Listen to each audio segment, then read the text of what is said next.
그는 산에 혼자 남겨졌어요. 그렇게 죽는 건 정말 끔찍한 일이에요. 난 그 사진이 싫어.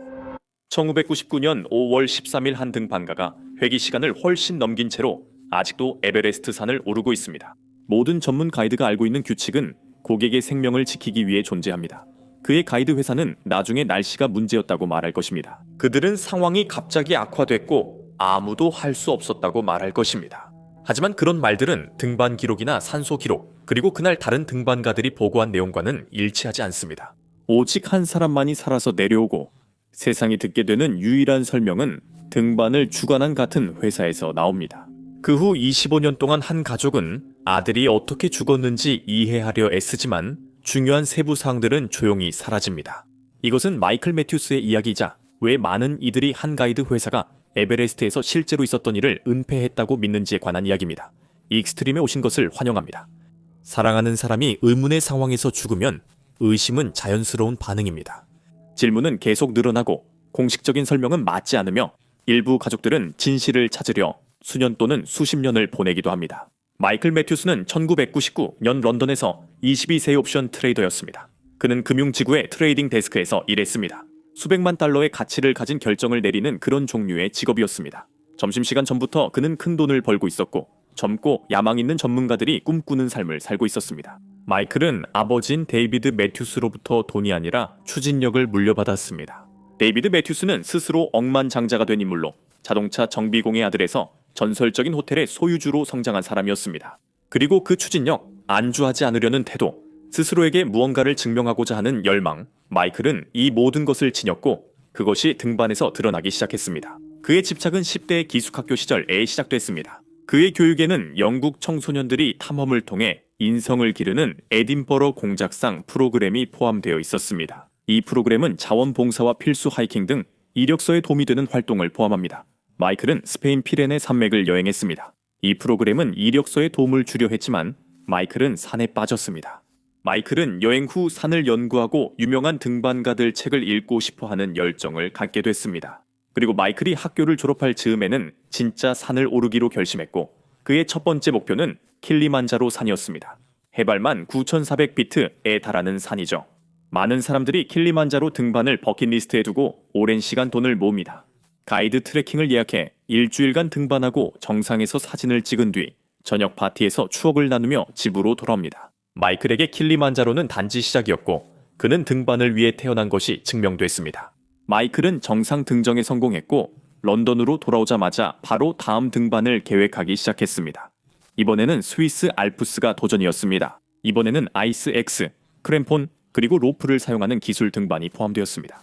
마이클은 주말마다 진짜 등산 기술을 배우고 알프스의 여러 본구리에 올랐습니다. 1999년 이 되자 마이클은 준비가 되어 있었고 그의 몸은 고도에 적응했으며 기술적인 능력도 탄탄했습니다. 그는 젊고 건강하며 최고의 도전을 갈망하고 있었기 때문에 지구에서 가장 높은 산인 에베레스트에 도전하기로 결심했습니다. 경험 많은 등반가들조차 그 도전에 놀랍니다. 그 결정을 내린 과정을 말씀드리겠습니다. 1998년 어느 날 마이클은 런던의 트레이딩 데스크에서 평범한 화요일에 숫자로 가득한 컴퓨터 화면을 바라보고 있었습니다. 그의 동료 제임이 에버렛이 다가왔습니다. 그들은 주말마다 함께 등반하던 친구들이었고 제이미는 에베레스트산 잡지를 마이클 책상 위에 던졌습니다. 제이미는 마이클을 바라보며 말했습니다. 그거 해보고 싶지 않아? 마이클은 지구에서 가장 높은 산의 사진이 실린 잡지를 내려다보았습니다. 그리고 별로 깊이 생각하지도 않고 그는 그래, 좋아 라고 말했습니다. 그게 전부였습니다. 22살 때라면 뭐든 쉽게 약속해버릴 수 있는 그런 가볍고 즉흥적인 결정이었습니다. 마이클과 제이미는 에베레스트 등정을 결심했습니다. 마이클은 네팔행 비행기 표를 끊고 베이스 캠프에 온 것이 아니라 충동적이지만 무모하진 않았습니다. 그는 에베레스트 등반이 철저한 준비를 필요로 한다는 걸 알고 있었습니다. 그래서 1999년 1월 에베레스트에 오르기 4달 전 마이클은 아르헨티나로 가서 남미 최고봉인 아콩카과 해발 약 23,000피트에 올랐습니다. 아콩카과는 진지한 등반가들에게 최고의 시험대입니다. 왜냐하면 오직 한 가지 중요한 질문, 즉 내 몸이 2만 피트 이상에서 버틸 수 있는가에 대한 답을 주기 때문입니다. 마이클은 아버지 데이비드와 아콩카과를 등반했으며 이는 에베레스트 등반 준비였습니다. 아버지와 아들이 세계의 정상에 서는 것이었지만 문제가 있었습니다. 데이비드는 몇 년 전 심장과 혈관 문제로 경동맥 수술을 받은 적이 있었습니다. 그리고 극한의 고도에서는 그의 몸이 제대로 기능하지 못했습니다. 희박한 공기가 그의 심장에 너무 많은 부담을 주었습니다. 그래서 1999 연일월에 함께 정상에 올랐을 때 데이비드는 자신의 건강을 위해 현명한 결정을 내렸습니다. 그는 아들과 함께 에베레스트에 오르지 않기로 했습니다. 하지만 그가 직접 마이클을 지켜볼 수 없다면 마이클이 최고의 보호를 받게 할 것입니다. 마이클의 원정을 위해 돈으로 살 수 있는 최고의 보호를 제공하기 위해 데이비드는 셰필드에 기반을 둔 가이드 회사인 아웃데어 트래킹에 $40,000를 지불했습니다. 1999년에 $40,000는 정말 큰 돈이었습니다. 그 정도의 금액이라면 최고의 서비스를 기대할 수밖에 없고 OTT의 실적 역시 최고였습니다. 그들은 3번의 원정에서 29번 정상 등정에 성공했고 사망자는 한 명도 없었습니다. 그들은 또한 26,000피트 이상의 상업 원정을 위한 기준을 정하는 국제 가이드 운영자 협회의 창립 멤버이기도 했습니다. 그 원정대에는 셰르파 35명도 포함되어 있었습니다. 이들은 에베레스트를 여러 번 등정한 고산 등반 전문가들이었습니다. 서류상으로는 이 원정대가 완벽해 보였습니다. 하지만 데이비드는 단순히 돈만 송금하고 잘 되기만을 바라진 않았습니다. 그는 직접 아들의 생명을 책임질 가이드들을 만났습니다. 그들의 눈을 바라보며 평가했고 그의 평가는 이랬습니다. 나는 그들이 괜찮다고 느꼈다. 마이클은 아버지의 판단을 전적으로 신뢰했습니다. 데이비드는 현명한 판단과 사람을 잘 평가해 $10억 제국을 세웠으니까요. 데이비드가 이 가이드들을 추천했다면 그들은 믿을 만한 사람들이었습니다. 1999년 4월 마이클은 친구 제이미 에버렛과 네팔로 갔습니다. 원정대는 루클라에서 에베레스트 베이스 캠프까지 8일간 트레킹을 시작했습니다. 그동안 마이클은 왜 자신이 그곳에 있어야 하는지 확실히 보여주며 자주 선두에 섰습니다. 그의 몸은 고도에 아주 잘 적응하고 있었습니다. 두통도 없었고 메스꺼움도 없었으며 고산병의 징후도 전혀 없었습니다. 그저 매일 꾸준하고 강하게 전진할 뿐이었습니다. 1999년 4월 중순 마이클과 일행이 베이스 캠프에 도착해 원정대 팀원들을 만났습니다. 이 원정에는 총 13명의 등반가와 35명의 셰르파가 있었습니다. 에베레스트 정상 등반을 위한 진짜 준비는 베이스 캠프에서 시작됩니다. 왜냐하면 에베레스트 정상까지 그냥 달려갈 수는 없기 때문이죠. 그렇게 하면 몸이 버티지 못하고 쓰러지게 됩니다. 정상에는 해수면의 3분의 1 수준의 산소만 있습니다. 그래서 살아남으려면 순환 훈련을 통해 몸이 적은 산소에 적응하도록 훈련해야 합니다. 이 과정은 힘들고 반복적입니다. 높은 곳에서 잠을 자고 베이스 캠프로 내려와 회복한 뒤 다시 더 높은 곳으로 올라가야 합니다. 이것은 서두를 수 없는 느리고 신중한 과정입니다. 하지만 마이클은 인내심이 있었고 그 과정을 존중했습니다. 그의 텐트메이트는 캐나다 등반가 데이비드 로든이었습니다. 몇 주 동안 마이클과 데이브는 가까워졌고 원정 기간 내내 매일 함께 등반했습니다. 마이클의 몸은 완벽히 적응 중이었습니다. 데이브 로든이는 나중에 마이클을 강인하고 준비가 잘 되어 있으며 전체 준비 기간 동안 거의 병이나 피로의 징후를 보이지 않았다고 묘사했습니다. 그는 준비되어 있었고 모두가 알 수 있었습니다. 5월 초 기상 예보는 등반가들이 기다리던 것을 보여주었습니다. 에베레스트 정상의 바람이 정상 등정을 시도할 만큼 충분히 잔잔해지자 원정 대장들은 즉시 정상 등정일을 준비하기 시작했습니다. 이 순간은 모든 것의 정점이었습니다. 몇 주간의 준비, $40,000, 평생의 꿈이 모두 이 순간을 위해 모였습니다. 모든 것이 한 번의 도전에 달려 있었지만 그때 무언가가 일어나면서 마이클의 계획이 바뀌었습니다. 캠프 2와 캠프 3 사이를 오가던 등반 중에 그의 친구 제이미 에버렛이 뇌부종에 걸렸습니다. 산소 부족으로 인해 그의 뇌가 실제로 두개골 안에서 부풀어 오르고 있었습니다. 이것은 등반가가 겪을 수 있는 가장 치명적인 고산병 중 하나입니다. 그는 즉시 하산해야 했습니다. 하지만 제이미가 떠나기 전에 그들은 마지막 대화를 나눴습니다. 제이미는 마이클에게 이렇게 말했습니다. 집에서 기다리는 사람들이 있어. 불필요한 위험은 감수하지 마. 마이클의 대답은 침착하고 자신감 있었습니다. 알아. 집에 있는 모두에게 내가 사랑한다고 전해줘. 6주 후에 보자. 그게 제이미 에버렛이 친구에게서 들은 마지막 말이었습니다. 1999년 5월 13일 정상 등정의 날, 마이클은 해발 26,000피트에 위치한 캠프 4 사우스콜에서 잠에서 깼습니다. 여기가 데스존 입구입니다. 그 이름은 시적 표현이 아니라 실제 의미입니다. 이 고도에서는 공기가 인간 생명을 유지할 수 없습니다. 텐트 지퍼를 여는 순간부터 몸이 서서히 죽기 시작합니다. 그래서 정상 등정 계획은 보통 매우 간단 명료하게 세워집니다. 캠프사를 자정쯤 출발해서 해 뜰 무렵이나 이른 아침 6시 많아도 7시까지 정상에 도달합니다. 정상에서는 최대 15분만 머물고 곧바로 하산해야 합니다. 전체 왕복 소요 시간은 8시간에서 10시간 정도입니다. 그게 마이클이 따르던 계획이었고 그가 살아남을 수 있게 해주는 규칙이었습니다.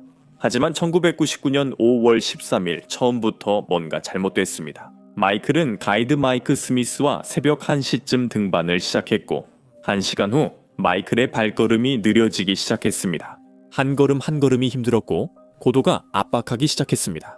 보조 산소를 쓰고 있었지만 몸은 여전히 공기를 갈망했습니다. 마이클이 뛰어난 등반가이긴 했지만 아직 에베레스트 정상급은 아니라는 것이 분명했습니다.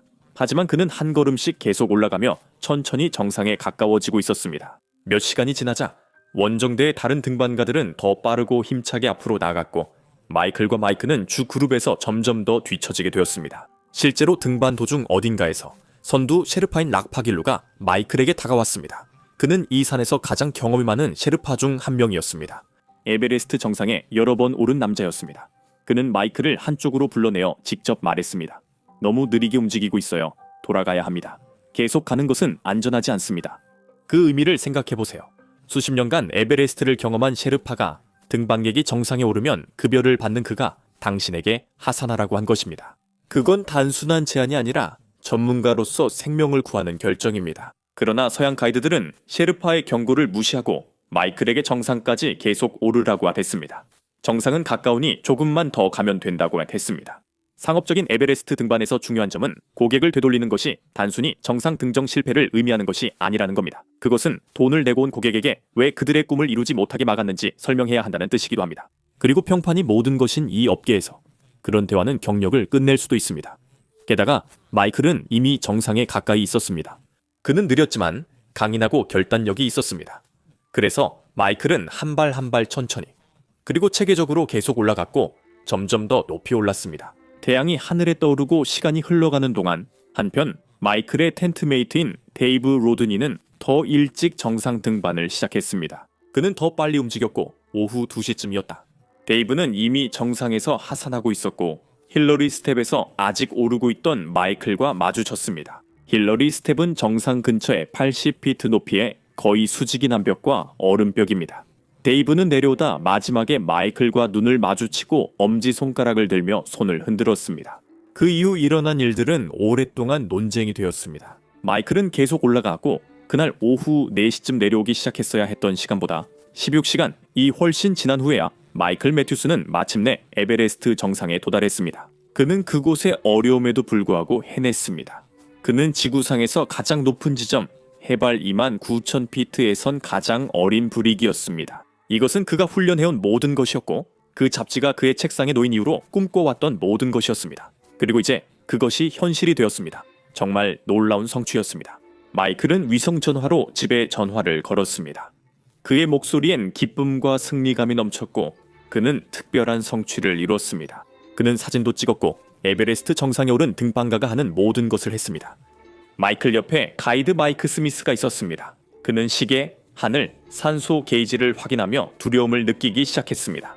오후 4시였습니다. 오후 4시는 너무 늦은 시간이었고 태양은 이미 지고 있었습니다. 몇 시간 후면 어두워질 것이고 그들은 여전히 29,000피트의 죽음에 지대해 있었습니다. 즉시 하산해야 했습니다. 마이크 스미스는 마이클에게 이제 내려가자고 했고 그들은 정상에서 하산을 시작했습니다. 이때부터 이야기가 복잡해집니다. 마이크는 고정 로프를 정리하려고 마이클보다 먼저 내려갔고 마이클은 뒤따르기로 했습니다. 결국 그는 마이클을 정상에 두고 혼자 하산했습니다. 그는 정상에서 약 1,500피트 아래인 27,500피트의 발코니까지 하산했습니다. 그는 그곳에서 산소통을 교체하며 마이클을 1시간 넘게 기다렸지만 마이클은 끝내 오지 않았습니다.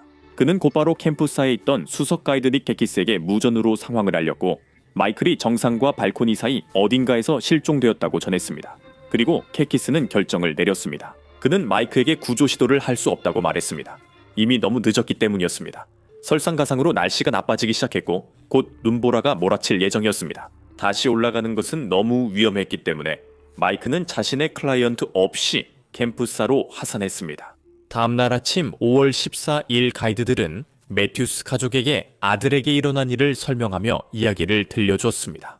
마이클은 정상 등정에 성공했지만 하산하는 도중 어딘가에서 가이드와 떨어지게 되었습니다. 불행하게도 눈보라로 인해 날씨가 악화되어 구조가 불가능해졌습니다. 그들은 마이클이 사우스 서밋과 발코니 사이 어딘가에서 탈진으로 사망했다고 전했고 아무도 할 수 있는 일이 없었다고 했습니다. 그게 전부였습니다. 그 이야기는 명확하고 단순하며 비극적이었지만 이해할 수 있는 것이었습니다. 산은 위험하고 날씨는 변하며 사람들은 죽습니다. 매튜스 가족은 완전히 무너졌지만 가이드들의 말을 믿을 수밖에 없었습니다. 가이드들은 그곳에서 무슨 일이 있었는지 보았고 산을 잘 알았습니다. 그들은 추모식을 열었고 고통스럽지만 계속 나아가야 했습니다. 이런 일은 일어날 수 있습니다. 특히 등산처럼 위험한 스포츠에서는 더 그렇죠. 그리고 그들은 모든 걸 바꿀 전화를 받았습니다.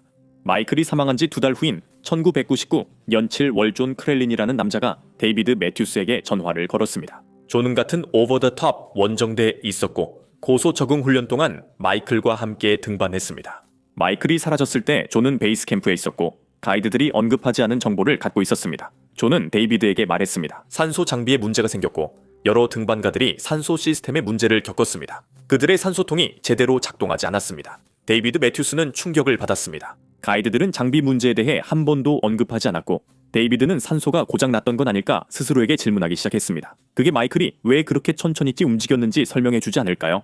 그게 그가 왜 따라가지 못했는지 설명해 주지 않을까요? 그렇다면 이야기가 달라지지 않을까요? 그래서 데이비드는 아버지라면 할 만한 일을 했습니다.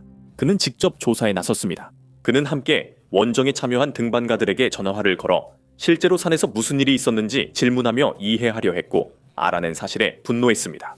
오버 더 톱 원정대는 그들의 브로셔에 포이스크 산소 시스템을 광고했었습니다. 이것들은 케블라와 탄소 섬유로 감싼 티타늄 합금 실린더로 고산 등반 장비의 기준이었습니다. 마이클도 이것에 돈을 지불했습니다. 데이비드는 아들이 그 장비를 쓴다고 생각했지만 실제로 등반가들은 다른 것을 받았습니다. OTT가 제공한 것은 LSE 실린더였고 영국산이긴 했지만 더 중요한 것은 포이스크 유량 조절기와 함께 제공되었다는 점이었습니다. 이 두 시스템은 서로 다르고 호환되지 않아서 연결하려면 맞춤형 어댑터가 필요합니다. 그리고 여기서 상황이 더 나빠집니다. 여러 등반가들이 데이비드에게 그 어댑터들이 제대로 맞지 않는다고 말했습니다. 연결을 억지로 맞추기 위해 현장에서 수작업으로 수정해야 했습니다. 그게 무슨 뜻인지 생각해보세요. 에베레스트 베이스 캠프에서 누군가 줄을 들고 금속 부품을 갈고 있습니다. 산소 시스템이 제대로 작동하게 하려고 생명이 달린 바로 그 부품들, 완전히 밀폐되어야 하는 부품들을 줄로 갈아내고 있는 겁니다. 데스존에서 데이비드는 마이클의 텐트메이트이자 절친 데이브 로드니와 대화했고 데이브는 사실임을 확인했습니다. 산소통은 자주 수리해야 하는 하이브리드 제품이었습니다. 장비가 기준에 못 미쳤지만 데이비드는 멈추지 않았습니다. 장비 문제는 시작일 뿐이었고 그는 곧 날씨도 조사했습니다. 가이드들은 심한 눈보라로 앞이 안 보여 구조가 불가능했다고 했습니다. 그러나 데이비드는 흥미로운 사실을 발견했습니다. 1999년 5월 13일 에베레스트에는 또 다른 원정대가 있었습니다. 그 이름은 말로리와 어바인 연구 원정대였습니다. 그들은 1924년에 실종된 두 전설적인 등반가의 시신을 찾고 있었습니다. 이 팀은 에베레스트 북쪽에서 등반하고 있었지만 산 전체를 모니터링하며 상세한 기상 보고를 계속했습니다. 데이비드는 그 보고서를 읽었고 그가 발견한 내용은 그날 아침 가이드들이 그에게 말해준 모든 것과 모순된다는 사실을 노바팀이 보도했습니다. 아침이 정말 아름답고 우리는 출발까지 몇 분 남지 않았습니다. 맑고 완벽한 조건입니다. 나중에 마이클이 사라진 바로 그날 남쪽에서 온 14명, 즉 9명의 셰르파와 5명의 등반가가 정상에 서 있었다고 그들은 보고했습니다. 하지만 가장 충격적인 기록은 그날 저녁에 나왔습니다. 마이클의 가이드들은 거센 폭풍이 몰아쳤다고 주장했지만 능선 너머 북쪽에 있던 노바팀은 이렇게 보고했습니다. 오늘 밤 안개와 눈이 산을 감싸고 있고 우리의 텐트 위로 가벼운 눈이 내리고 있습니다. 가벼운 눈, 심한 눈보라도 아니고 허리케인도 아니고 그냥 가벼운 눈입니다. 그리고 기억하세요. 데이브 로드니는 같은 날 같은 날씨 조건에서 정상에 올랐다가 하산했습니다. 그는 안전하게 내려왔지만 마이클은 사라졌습니다. 만약 날씨가 심해 구조가 불가능했다면 데이브 로드니는 어떻게 하산했고 14명은 어떻게 정상에 올랐을까요? 노바팀은 왜 그걸 가벼운 눈이라 했을까요? 날씨 이야기는 맞지 않았지만 결정적인 타격은 데이비드가 직원들을 인터뷰했을 때였습니다. 그는 선임 셰르파 락파길루가 이것을 막으려고 했다는 사실을 알게 되었습니다. 그는 마이클에게 돌아가라고 했지만 서양 전문가들은 이를 무시하고 마이클이 정상까지 가도록 했습니다. 그곳에서 데이비드의 슬픔은 분노로 바뀌었습니다. 상황은 끔찍할 정도로 명확해졌습니다. 불량한 산소가 그의 아들을 느리게 만들었고 아셰르파의 생명을 구하는 경고는 무시당했습니다. 그리고 결국 전문 가이드는 지치고 경험이 없는 아이를 죽음의 지대에 혼자 남겨두고 떠났습니다. 그리고 그가 사라졌을 때 35명의 전문 등반가들이 있었음에도 불구하고 아무도 그를 찾으러 가지 않았습니다. 그래서 2001년에 데이비드 매튜스는 전례 없는 일을 했습니다. 그는 오버 더 톱 익스페디션을 상대로 소송을 제기했습니다. 소송에서 그는 그들이 제대로 안내하지 않았고 안전한 산소 시스템을 제공하지 않았으며 주의 의무를 다하지 않았다고 비난했습니다. OTT의 대응은 신속했습니다. 회사는 이름을 알파인 마운티니어링 리미티드로 변경한 후 완전히 문을 닫고 사라졌습니다. 이 사건은 2002년에 법정 밖에서 합의되었습니다. 돈이 오갔지만 잘못을 인정하는 일은 없었습니다. 하지만 데이비드는 돈이 아니라 정의를 원했습니다. 그래서 2006년에 데이비드는 특별한 조치를 취했습니다. 그는 런던의 사우스워크 크라운 코트에 과실치사 혐의로 쌓인 소추를 제기했습니다. 이것은 영국 법에서 거의 전례가 없는 일입니다. 하지만 데이비드의 사건은 명확했습니다. 마이클은 장비 결함으로 산소 부족에 빠져 방향 감각을 잃었습니다. 가이드들의 부주의로 그의 아들이 목숨을 잃었고 이후 일어난 일도 매우 가슴 아팠습니다. 이 믿기 힘든 이야기에서 잠시 옆길로 새겠습니다. 매주 패트리온에서 저는 새로운 것을 공유합니다. 독점 영상, 실제로 무슨 일이 있었는지에 대한 분석 또는 개인적인 이야기를 나눕니다. 유튜브에는 올리지 않는 내용입니다. 비하인드 스토리를 보고 싶다면 패트리온 익스트림 커뮤니티에 가입해주세요. 그곳에서 뵙겠습니다. 아쉽게도 법원은 데이비드의 논리에 동의하지 않았습니다. 이 사건은 제프리 리블린 판사 앞에 회부되었고 판사는 모든 혐의를 기각했습니다. 판사는 중대한 과실의 증거가 없다고 밝혔습니다. 검찰의 기소는 순전히 허용될 수 없는 추측에 근거한 것이었습니다. 그는 마이클의 산소 공급이 실패했다는 가치 있는 증거가 단 하나도 없었다고 밝혔습니다. 매튜스 가족에게 가이드의 이야기는 허점투성이었지만 탱크가 비어 있었다는 것을 증명할 마이클의 시신이 없었습니다. 증거가 없었고 증거가 없으니 사건도 없었습니다. 매튜스 가족은 마이클의 죽음이 남긴 상처에도 불구하고 치유하고 앞으로 나가려고 노력했습니다. 그러던 중 맏형 제임스가 성장해 피파 미들턴, 웨일스의 공주 캐서린의 여동생과 결혼하게 되었습니다. 이것은 마이클 매튜스가 영국 왕실의 사위가 되었다는 것을 의미했습니다. 갑자기 매튜스 가족은 단순히 슬픔에 잠긴 가족이 아니라 왕실과 가까운 사이가 되었고 그에 따라 막대한 자원과 영향력을 갖게 되었습니다. 하지만 세상의 모든 지위로도 한 가지 질문에 대한 답을 찾을 수 없었습니다. 마이클은 어디에 있었을까요? 하지만 감정의 불씨를 이어간 것은 막내인 스펜서였습니다.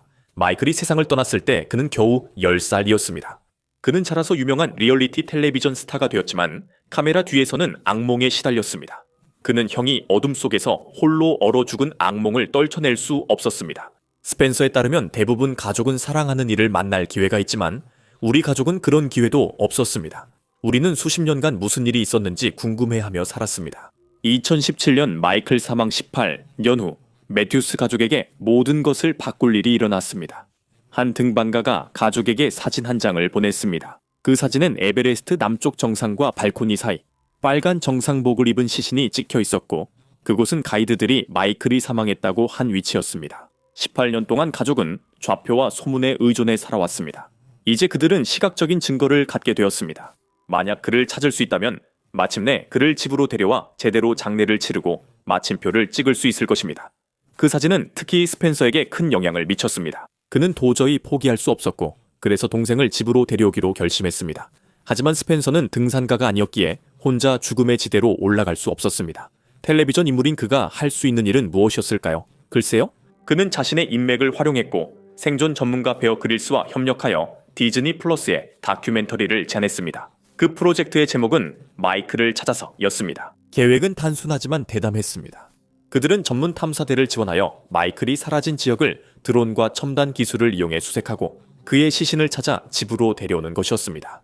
스펜서는 님스다이로 알려진 전설적인 네팔 등반가 니르말 퍼자이의 지휘 아래 전개팀을 꾸렸습니다. 그는 에베레스트를 9번 등정했고 8,000m급 본구리를 50번 넘게 올랐던 인물입니다. 그들은 2022년에 본격적인 탐사를 위해 최첨단 기술, 드론, 카메라 등 필요한 모든 장비를 가져왔습니다. 팀은 베이스 캠프에 모였지만 등반을 시작하기도 전에 스펜서는 그 사진을 현지 셰르파들에게 보여주었습니다. 그는 셰르파들에게 시신까지 가는 경로를 지도해 표시해달라고 요청했습니다. 현지 셰르파들은 사진을 보고 30초 만에 시신을 확인했습니다. 그것은 마이클 매튜스가 아닌 신원미상의 인도인 등반가였습니다. 그들에게 희망을 주고 이 모든 탐험을 시작하게 했던 그 사진은 안타깝게도 신원을 잘못 확인한 것이었습니다. 하지만 스펜서는 포기하지 않았습니다. 왜냐하면 그 사진이 마이클의 것이 아니라면 여전히 한 가지 의문이 남아 있었기 때문입니다. 마이클은 어디에 있는가? 그리고 왜 그의 시신은 가이드들이 말한 곳에 없었던 것일까? 수색은 계속되었고 스펜서는 베이스 캠프에서 5주 동안 고통스럽게 머물렀습니다. 그동안 님스다이의 팀은 2개의 별도 팀을 데스존에 투입했습니다. 그들은 지정된 경로를 벗어나 가슴 높이의 눈을 헤치며 나아가고 사람이 접근하기 위험한 크레바스에는 드론을 띄웠습니다. 그들은 많은 시신을 발견했지만 얼굴이나 패치를 확인할 때마다 결과는 같았습니다.